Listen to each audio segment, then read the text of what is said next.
लेकिन इस घटना को जितना बड़ा तूल दिया जा रहा है, शायद इतना तूल देने की जरूरत नहीं थी। निहंग को अगर कोई बहुत ज़्यादा प्रवोक नहीं किया जाएगा, कभी वो कृपाण नहीं निकालेगा।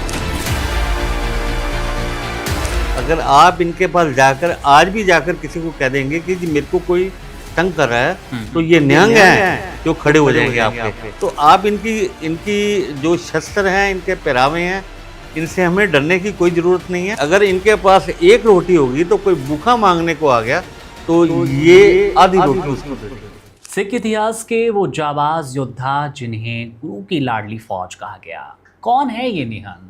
आखिर इनका पहनावा इतना अलग क्यों? नीला बाणा, शस्त्र कला, अनुशासन के साथ चलती जीवन शैली, और क्यों आम सरदारों से, आम सिखों से दुनिया इन्हें अलग देखती है? क्यों उनकी हठ धर्मिता पे सवाल होता है, और क्यों सवाल होते हैं इनके तमाम उन शस्त्रों पर? उसमें कृपाण हैं, तलवार हैं, और भी कई शस्त्र हैं। जानेंगे समझेंगे एक खास मेहमान से। सिख मेहमान हमारे साथ हैं राजेंद्र सिंह विरासत जी। राजेंद्र सर, बहुत शुक्रिया वन इंडिया को वक्त देने के लिए। राजेंद्र सिंह विरासत जी दिल्ली गुरुद्वारा कमेटी में भाषा, पंजाबी भाषा के चेयरमैन हैं, और इसके साथ ही अपनी एक संस्था विरासत भी चलाते हैं।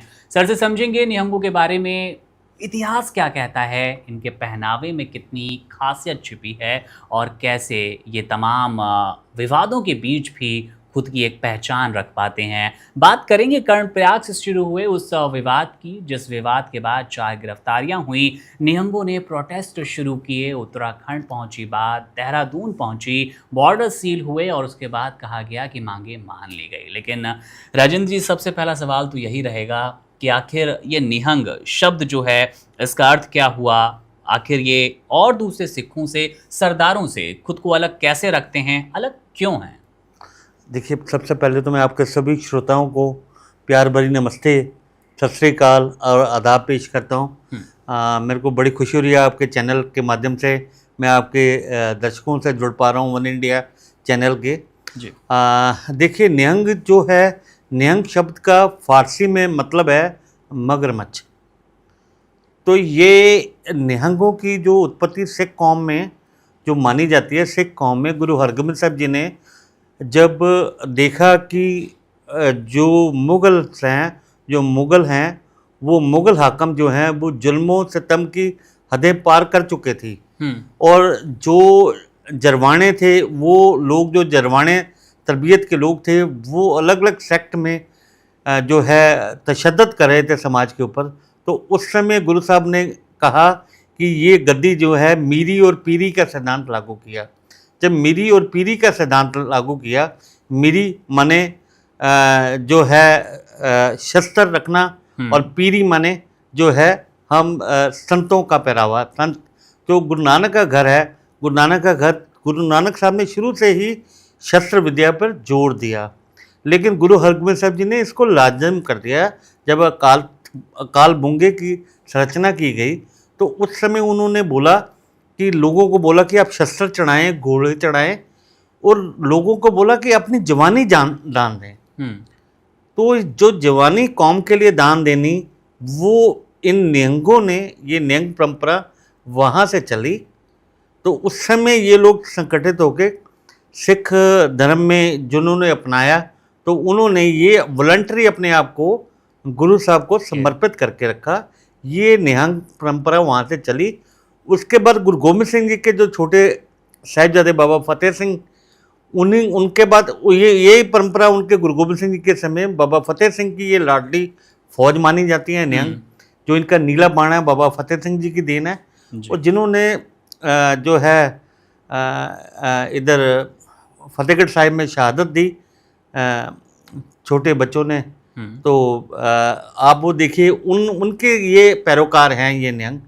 और ये बेसिकली जो निहंग है, इनका बहुत बड़ा कंट्रीब्यूशन है समाज के लिए।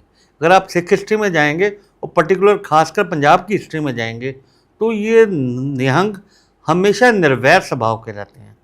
ये इसके ज़रूरी नहीं है ये हर किसी से लड़ते झगड़ते हैं, ये तो हमेशा जुल्म के खिलाफ खड़े हुए हैं जनाब।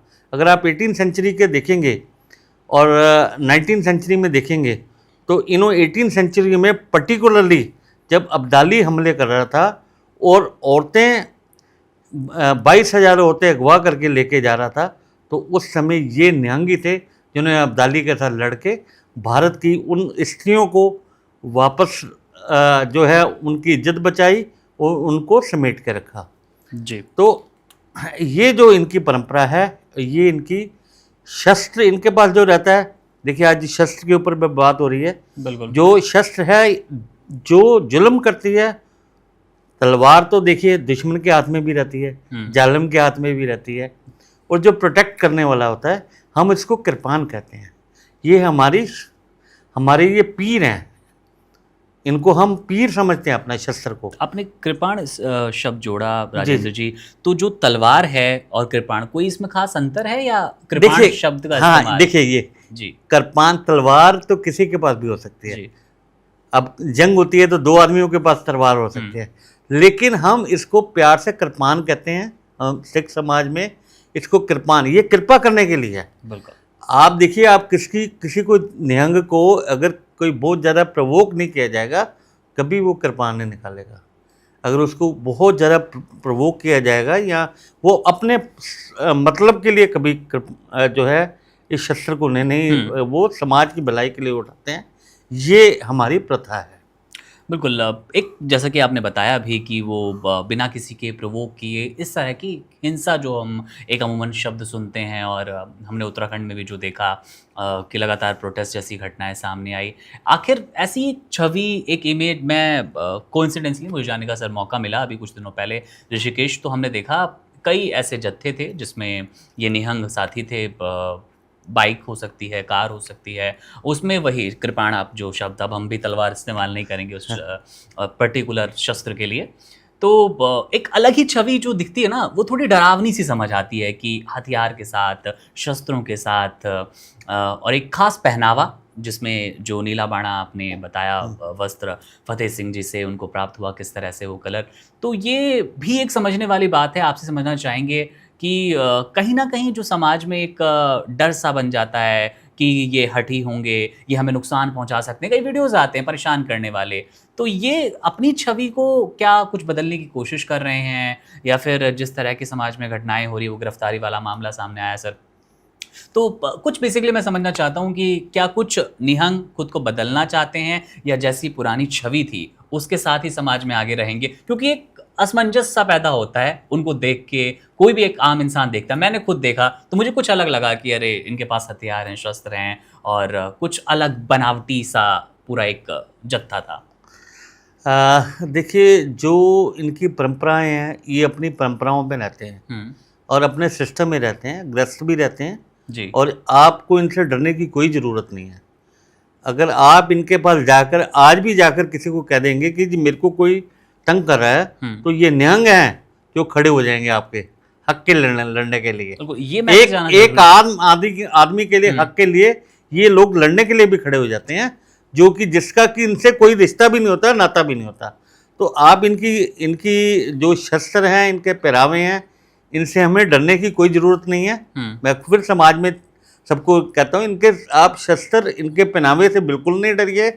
ये लोग समाज की भलाई के लिए, इनके पास ये कृपानें हैं, ना कि ये तलवारें हैं। अगर ये जुल्म करेगा तो वो निहंग नहीं है, और वो जो है अगर वो जुल्म करता है तो वो निहंग नहीं है, और वो जो है समाज में उसको वहाँ से निहंग समाज से भी बाइकआउट किया जाता है।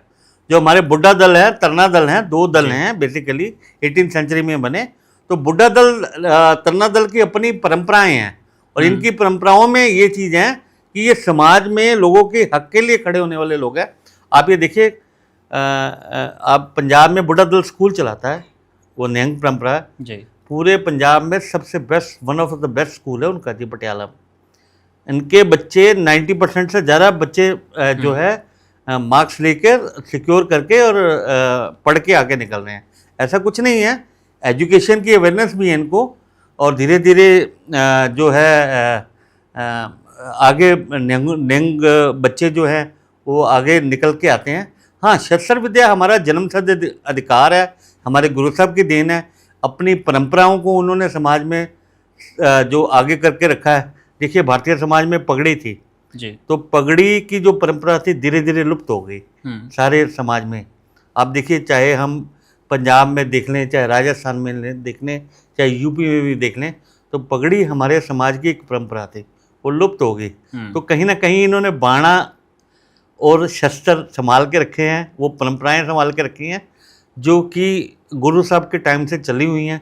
तो आपको इनसे डरने की कोई ज़रूरत नहीं है। बिल्कुल, बहुत अच्छी बात बताई राजन जी आपने, और मेरे जैसे पत्रकार के लिए भी ये समझना ज़रूरी है, तब हम दर्शकों तक ये बात पहुंचाते हैं।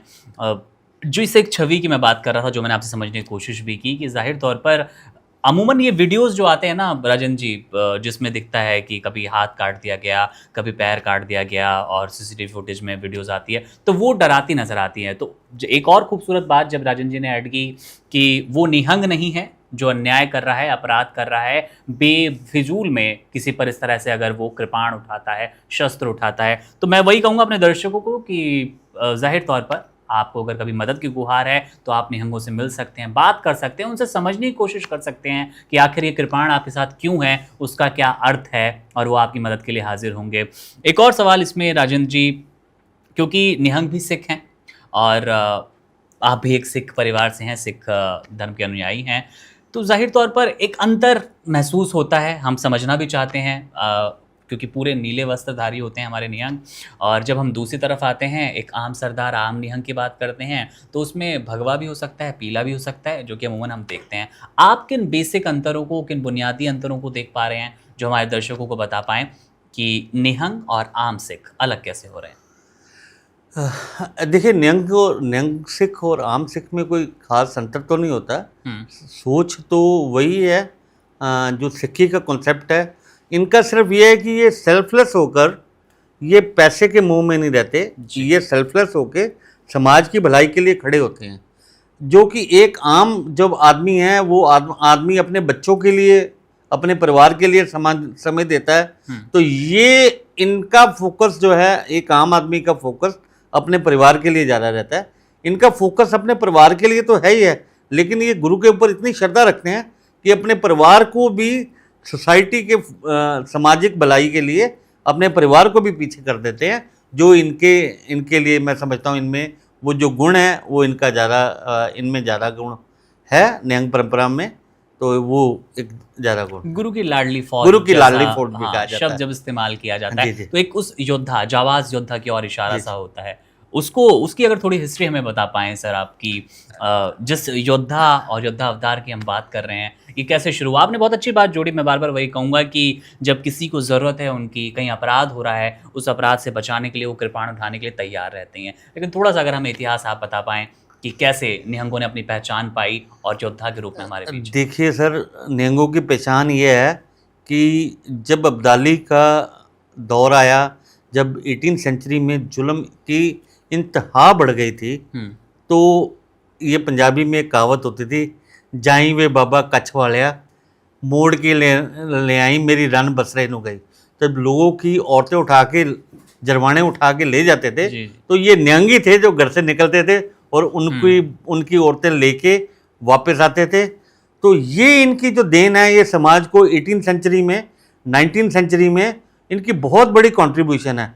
मैं सबसे अपील करूंगा, खासकर मैंने उत्तराखंड में देख रहा था, सोशल मीडिया में भी देख रहा था कि लोग इनको लेके जो है तरह तरह के क्वेश्चन कर रहे थे। तो आप ये देखिए, आपको इनसे घबराने की, मैं फिर कह रहा हूँ, कोई ज़रूरत नहीं। इनका पहरावे से ज़रूर किसी को डर लग सकता है, लेकिन इनका दिल बड़ा मोम की तरह होता है और ये हर आदमी के लिए उठ के खड़े होते हैं, और आपको इनसे डरने की कोई ज़रूरत नहीं है। हाँ, थोड़ा सा इनको आप स्पेस दीजिए। जो सोसाइटी में जैसे एक सोल्जर होता है, हम सोल्जर को सल्यूट, हमें अपनी, जैसे हम इंडियन आर्मी को सल्यूट करते हैं या अपनी समाज में हमारी पुलिस वाले होते हैं, उनको हमें रिस्पेक्ट देना चाहिए। ऐसे ऐसे इनका भी सोसाइटी के लिए कंट्रीब्यूशन है।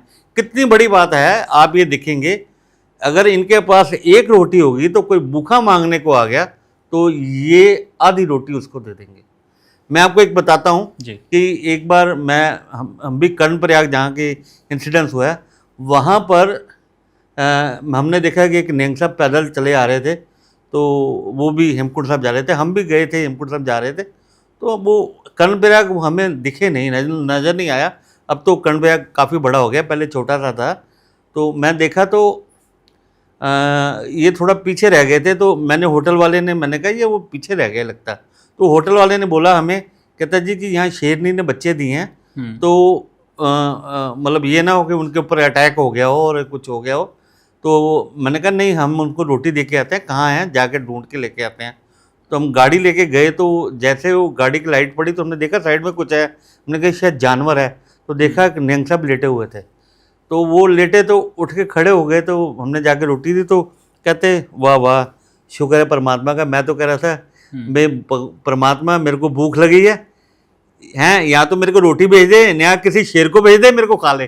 तो आप दिल देखिए इनका कितना है कि ये कहते हैं कि अगर मेरे को भूख लगी है तो शेर को भी भूख लगी होगी। तो जानवर के लिए भी सोचते हैं, ऐसा कुछ नहीं है। निहंग हमारे सिख समाज की जो है बड़े रिस्पेक्टेबल हैं, और भारतीय समाज के लिए भी इनके बहुत सारे कंट्रीब्यूशन है। समाज में इन चीज़ों के लिए इनको कृपया, अगर ये कुछ होता है तो इनको आप थोड़ा सा प्यार से पुचकार के हैंडल करेंगे तो बहुत अच्छे तरीके से आपसे आपके काम भी आएंगे, ऐसा कुछ नहीं है। तो बिल्कुल, कर्णप्रयाग का आपने जिक्र भी किया। वापस उसी घटना पे हम थोड़ा सा समझना चाहेंगे आपसे, क्योंकि जिस डर की बार बार बात हो रही है कि निहंग थोड़े से अलग नज़र आते हैं, उनके पास वो शस्त्र होते हैं तो लोग बचते हैं। और कर्णप्रयाग में जो झगड़े वाली घटना थी सर, वहाँ पे भी लगभग ऐसा ही नज़र आया कि उनका कहना है, विशेषकर निहंगों का, कि एक तरफा कार्रवाई हुई, हमारे 4 लोग उठा लिए गए, गिरफ्तार किया गया उन्हें। और आप क्या समझते हैं बल्कि उसमें कि क्या वहाँ भी ऐसा ही कोई एक घटनाक्रम घटा होगा कि ये निहंग है, इनसे ही कुछ गलती हुई होगी, इन्होंने ही ज़बरदस्ती की होगी, मारपीट की होगी, ऐसा कुछ आप समझ पा रहे हैं? देखिए ऐसा है, देखिए जो घटना हुई वो ऐसी घटनाएं नहीं होनी चाहिए, लेकिन छुटपुट घटनाएं आम तौर से हो जाती हैं। लेकिन इस घटना को जितना बड़ा तूल दिया जा रहा है, शायद इतना तूल देने की ज़रूरत नहीं थी। हमारे भारतीय समाज में भी देखिए ये कुछ एक कॉन्फ्लिक्ट हो गया वहाँ पर। अब ना तो मैं मौजूद था, ना आप मौजूद थे, ना उस समय वहाँ पर क्या हुआ वो तो वहाँ कोर्ट और सरकार ज़्यादा जानती है कि उनको मालूम है। तो अगर कुछ ऐसी बात हुई है तो उसको शांतिपूर्वक हल करना चाहिए। देखिए सब हेमकूट साहब में लोग श्रद्धावश जाते हैं, और आज से नहीं जा रहे, 1930 से उस तीर्थ की खोज हुई और वहाँ पर लोग जाते हैं। तो आप ये देखिए लोग अपने मन से श्रद्धा से लोग जाते हैं। तो ऐसा नहीं है कि वो किसी को मारने जा रहे हैं या किसी को लूटने जा रहे हैं या वो किसी से लड़ने जा रहे हैं, ऐसा कुछ भी नहीं है। तो हर साल हेमकूट साहब यात्रा पे जाती है, लोग जाते हैं। और लोग, क्योंकि गुरु गोबिंद सिंह जी का स्थान है, तो लोग वहाँ पर अपने गुरु के पास, हमारे यहाँ एक प्रथा है कि लोग शस्त्र पहन के जाते हैं, शस्त्र पहन के गुरु गोबिंद सिंह जी के पास जाते हैं, उनको दर्शन उनके दर्शन दीदारे करने जाते हैं। और उनको ये लगता है कि हम शस्त्र पहन के जाएंगे तो गुरुजी हमारे खुश होंगे। तो ये जो लोगों के श्रद्धावश लोग जा रहे हैं, तो ऐसा कुछ भी नहीं है। इस समाज इस बात को ठंडा कर देना चाहिए। अभी ये पीछे भी, अभी वो कल परसों भी, वो परसों भी वो रात को निहंग जो हैं वो उत्तराखंड में जाने की बात कर रहे थे। तो वो सिर्फ इसीलिए उनका ये है कि हमारे लिए रास्ता खुलना चाहिए। हाँ। वो नहीं चाहते। वो एक, आप ये देखिए, इतनी बात का ग्रेजुएशन उनके मन में इतना भी नहीं होगा। अगर आप उनको अभी भी 4 जो बंदे हैं आप उनसे देख लेंगे, आप उनसे बात करेंगे तो उनके मन में बिल्कुल भी नहीं होगा। और ऐसा नहीं है कि वो किसी अदर कम्युनिटी के साथ लड़ते हैं। हमारे से भी कोई गलती हो जाएगी तो हमारे भी पीछे पड़ जाते हैं, ऐसा कुछ नहीं है। वो उनके कोई धार्मिक कट्टरता नहीं है उनके मन में। वो सोसाइटी के साथ चलते हैं, मूव करते हैं, फैमिली वाले हैं, परिवार वाले हैं, ठीक है। उनका डेडिकेशन जरूर है, सेल्फलेस होके। उनकी परंपरा है कि हम गुरु घर के लिए सेल्फलेस होकर रहेंगे, तो हम समर्पित रहेंगे। वो उन्होंने अपने जो है, देखिए हम चाहते हैं हमारे बच्चे अच्छे स्कूलों में पढ़ें या हम अच्छे पहरावे में अच्छे ब्रांडेड कपड़े लें, लेकिन वो देखिए अपने गुरु साहब के कपड़े जो है वो वही बाणा जो है, उस बाणे को बड़ी श्रद्धा से पहनते हैं। तो ये आज के समाज में बहुत बड़ी बात है। तो वो हमारे संत सिपाही हैं, तो ऐसा कुछ नहीं है। भारतीय समाज के लिए रक्षक हैं और निर्वैर हैं, सबसे बड़ी बात है उनकी क्वालिटी है निहंगों की, वो निर्वैर रहते हैं। बहुत बड़ी बात है अपने आप में ही। और मुझे लगता है, और आपसे बात करके राजन जी और धीरे धीरे महसूस होना शुरू हुआ है कि उतने ही सम्मान के वो पात्र भी हैं, ना कि किसी डर के, किसी बहकावे के कि इनसे दूर रहना चाहिए, बचना चाहिए। देहरादून अगर वो जाना चाहते हैं, उत्तराखंड में जाना चाहते हैं, हेमकुंड साहिब की यात्रा अभी चल रही है, तो जाहिर तौर पर उन्हें जाने दिया जाना चाहिए। बेशक प्रशासन बार बार ये अपील कर रहा है कि उन्हें किसी तरह की अप्रिय घटना का डर था। हालांकि जिन मांगों पर लगातार निहंग अड़े थे कि हमारे 4 साथी छोड़ दिए जाएं, पुलिस ने शायद उनकी मांगें मान भी ली है, ऐसा उनका कहना है, दावे आए हैं।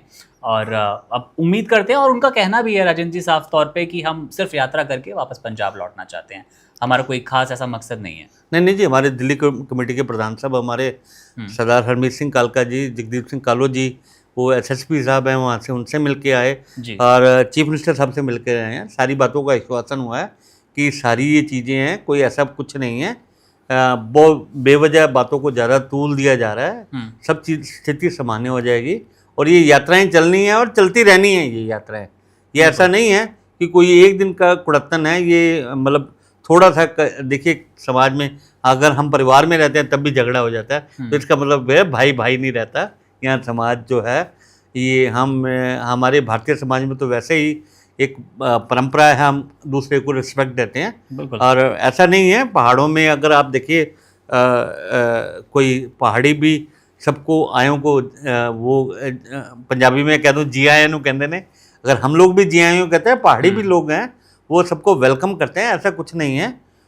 हमारे भी दोस्त हैं जो गढ़वाल से हैं, मेरा भी बहुत जाना रहता है गढ़वाल में, तो बहुत ही जेंटल लोग हैं, ऐसा कुछ नहीं है। मैं तो गढ़वाल की शिफ्ट करता हूँ। अभी तो देखिए गढ़वाल में बहुत चेंज आ गया, कितना सोसाइटी में चेंज है।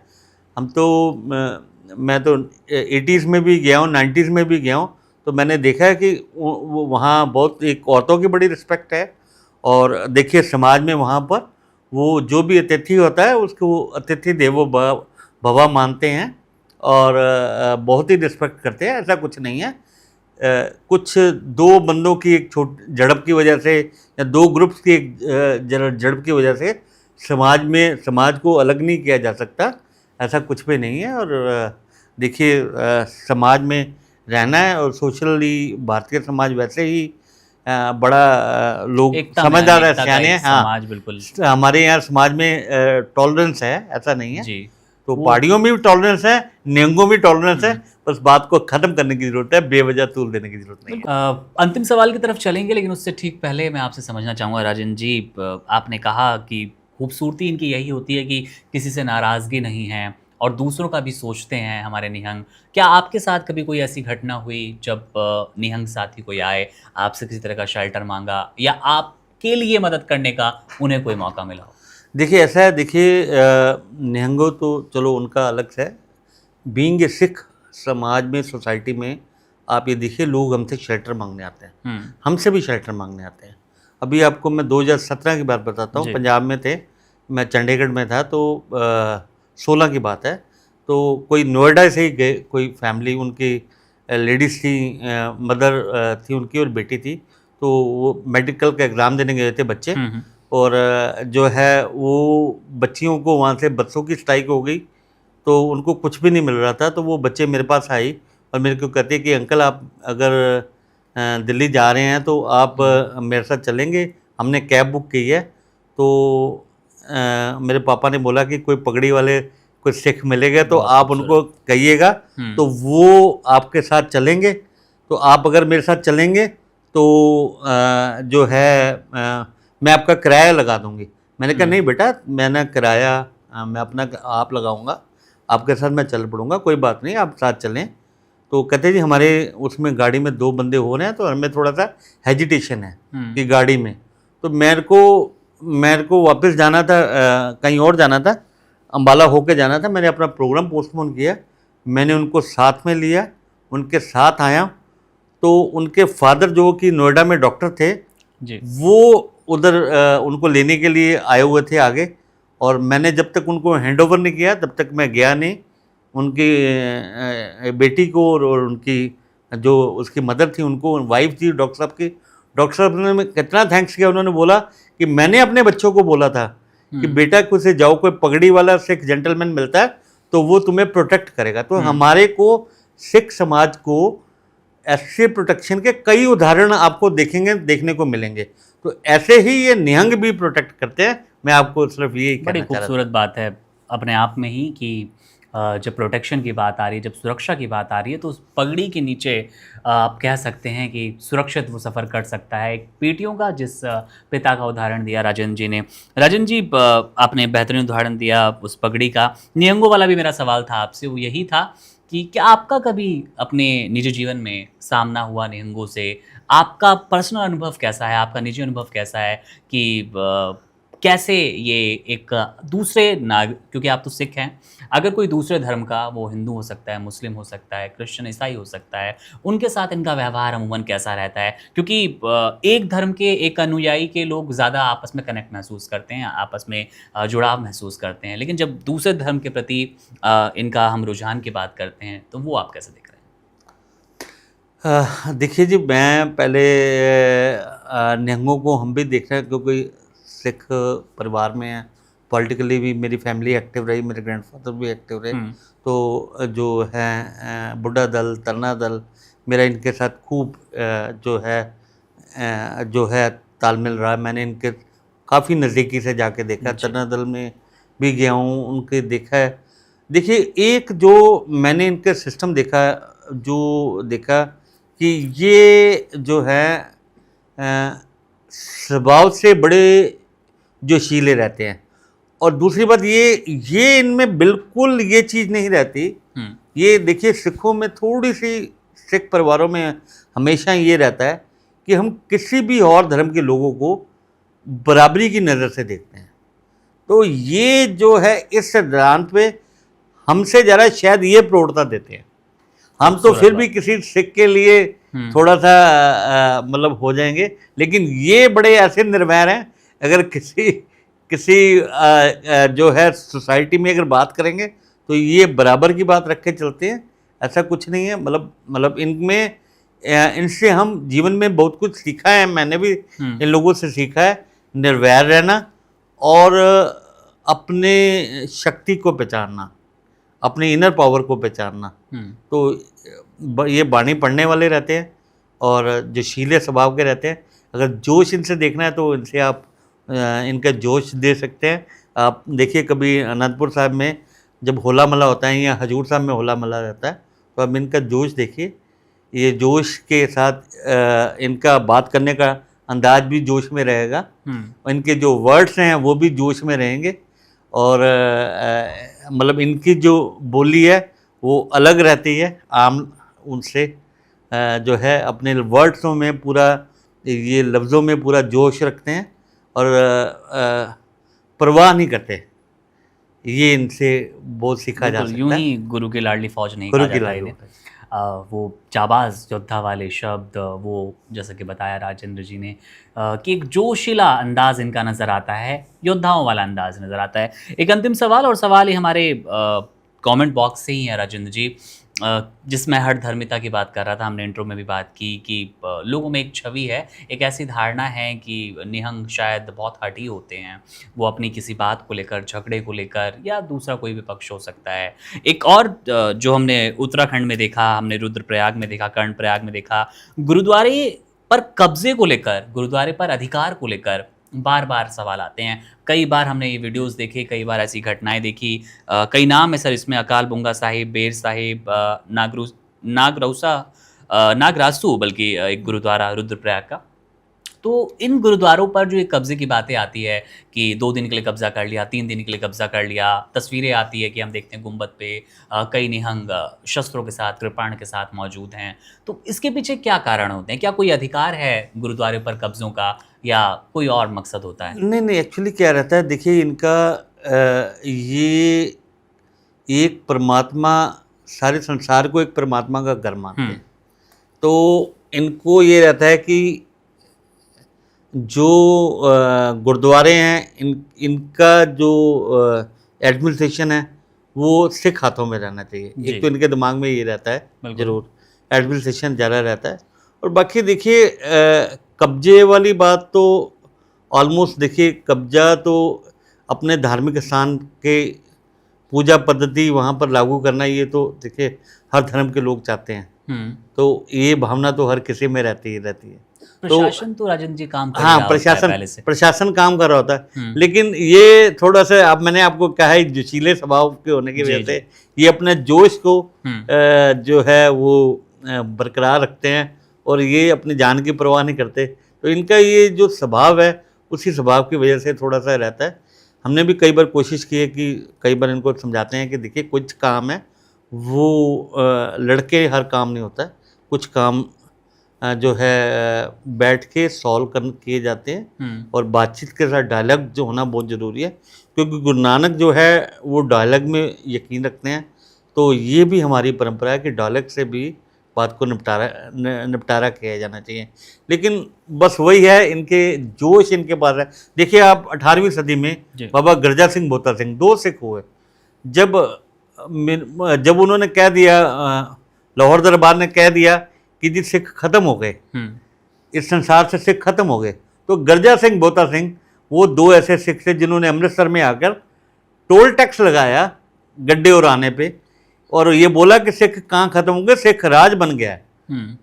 तो इनका ये जोश ही था जो देखिए समाज में 18%, आप अगर देखिए 1762 पे जाएंगे तो अब्दाली जो है हमारा, जिसको जो पानीपत की मराठों के लड़ाई के बाद हमारे साथ उसने दूसरा कल्लूकारा किया, दूसरा कल्लूकारा बोला जाता है, हॉलोकॉस्ट, सेकंड हॉलोकॉस्ट बोला जाता है। उसमें 35,000 सिख मार के ले गया। 1 लाख सिख थे पंजाब में, उसमें 35,000 अब्दाली मार के ले गया। तो वो 35,000 अब्दाली मार के ले गया तो 65,000 सिखों ने राज कायम कर लिया। तो वो ऐसे जोशीले निहंगों की वजह से ये सब कुछ हो पाया कि संसार में, अगर आज देखिए, आज महाराजा रणजीत सिंह की बरसी है, अगर फ्रंटियर का इलाका इंडिया में वापस आया खैबर दर्रे का बाद, तो महाराजा रणजीत सिंह लेके आए। लद्दाख का इलाका जीत कर वापस आया तो महाराजा रणजीत सिंह लेके आए। तो वो किन को लेके आए, तो वो ये निहंग, ऐसे निहंग गुरु की लाडली फौज। और ये तो यहाँ तक रहा साहब, ये महाराजा रणजीत सिंह को भी साल में 2 जाके धमका आते थे। देखिए सिख राज, वो राजा था, तो महाराजा रणजीत सिंह के जो है जाकर ये लाहौर फोर्ट के बाहर जाकर ये फायर करते थे, उसको ये बोलते थे, उनकी एक आंख थोड़ी ख़राब थी तो महाराजा साहब को कहते थे, वो काने ये राज तेरा नहीं है, ये हमारा है। तो मतलब इनका स्वभाव में है। देखिए महाराजा साहब की कितना उनका दिल था कि वो कभी भी इन लोगों को कुछ भी नहीं कहते थे। वो कहते थे नहीं, ये गुरु की लाडली फौज है। तो मैं समाज से फिर अपील करता हूँ, भारतीय समाज से, आप इनके स्वभाव पे ना जाएं, इनके व्यवहार में ना जाएं। इनका जोश है ये बरकरार रहे। इनका जोश बरकरार रहेगा तो समाज में ये जो आम छोटे छोटे जुल्म होते हैं उनको रोकने के लिए भी ये तत्पर रहते हैं। आप इनके दूसरे स्वभाव पे मत जाइए। तो हाँ, कुछ % तो गलत कहीं भी समाज में हो सकते हैं, ये तो नहीं है, मतलब कुछ % तो रहता है, लेकिन फिर भी मैं आपको ये एश्योरेंस देता हूँ कि जो निहंग परंपरा है उसमें लोगों की जो समाज को जो समाज की सुरक्षा है उसको लेके इनका ये लोग बड़े ही डेडिकेटेड रहते हैं। आपको इनसे डरने की कोई ज़रूरत नहीं है। खूबसूरत बात है राजन जी। अब सवाल तो नहीं कहूँगा, मैं आपके अनुभव से ही समझना चाहूँगा, वो कौन सी 2-3 बातें हम अपने दर्शकों से साझा कर सकते हैं जो निहंगों से सीखनी चाहिए और समाज के हित में, समाज को साथ जोड़े रखने के लिए बहुत ज़रूरी है? देखिए, इनसे एक तो सबसे पहले जोश सीखना चाहिए। इनका जोश देखिए, ये जब ये किसी की प्रोटेक्शन में आते हैं तो इनकी जो करेज है वो करेज का लेवल 100% रहेगा या 200% रहेगा। इनसे आप ये चीज़ सीख सकते हैं। दूसरी बात ये है, अपने आप को ग्रस्त में रखते हैं और अपने आप को संकीर्ण रखते हैं। अपने जो है खर्चे हैं उनको बहुत कम में खर्चों में अपने आप को चलाते हैं। गुरु घर में रोज़ लंगर छक लिया या कुछ कर लिया, ऐसे करके अपने आप को बहुत ही लिमिटेड उसमें रखते हैं। ऐसा नहीं है, काम भी करते हैं खेती भी करते हैं, मतलब जो हमारे बुड्ढा दल हैं, तरना दल हैं, इनके पास अपनी खेती भी है, ये खेती भी करते हैं, पड़ाव रहते हैं। तो इनसे आप ये सीख सकते हैं कि छोटे खर्चे में या कम खर्चे में भी आप अपने जीवन को परमात्मा के साथ जोड़ के चला सकते हैं। तो काफ़ी मतलब इनसे काफ़ी चीज़ें सीखने को भी मिलती हैं। बिल्कुल, ज़ाहिर तौर पर एक ऐसी छवि समाज में जो एक लंबे अरसे से बनती चली आई है कि शायद ये कोई नुकसान पहुंचा देंगे, शायद इनके पास हथियार हैं तो इनसे डरना चाहिए। अब वक्त है कि उनसे थोड़ा-सा हमें बदलना चाहिए। जिन खूबसूरत पक्षों की बात की राजेंद्र जी ने, जिन आप कह सकते हैं एडजेक्टिव्स की बात की, विशेषण की बात की, उसमें साफ तौर पे जोशीला जो शब्द हम बार-बार इस्तेमाल कर रहे हैं, वो आपके किसी भी काम को बहुत ज़्यादा सटीक बनाने के लिए, उसको सफल बनाने के लिए ज़रूरी है और वो सीखने वाली बात है। बहरहाल मुझे लगता है निहंगों के बारे में एक सिख मेहमान से ज़्यादा बेहतर आपको कोई नहीं बता सकता। अभी भी आपके मन में कोई सवाल है तो कमेंट बॉक्स आपके लिए है, अपनी राय वहाँ ज़रूर दीजिएगा। राजेंद्र जी, बहुत शुक्रिया इतनी बेहतर तरीके से, इतनी आसान भाषा में निहंगों के बारे में बताने के लिए, जो जानना बहुत ज़रूरी था। शुक्रिया जी, आपके सारे श्रोताओं को मेरी तरफ से प्यार भरी नमस्कार। Subscribe to One India and never miss an update. Download the One India app now.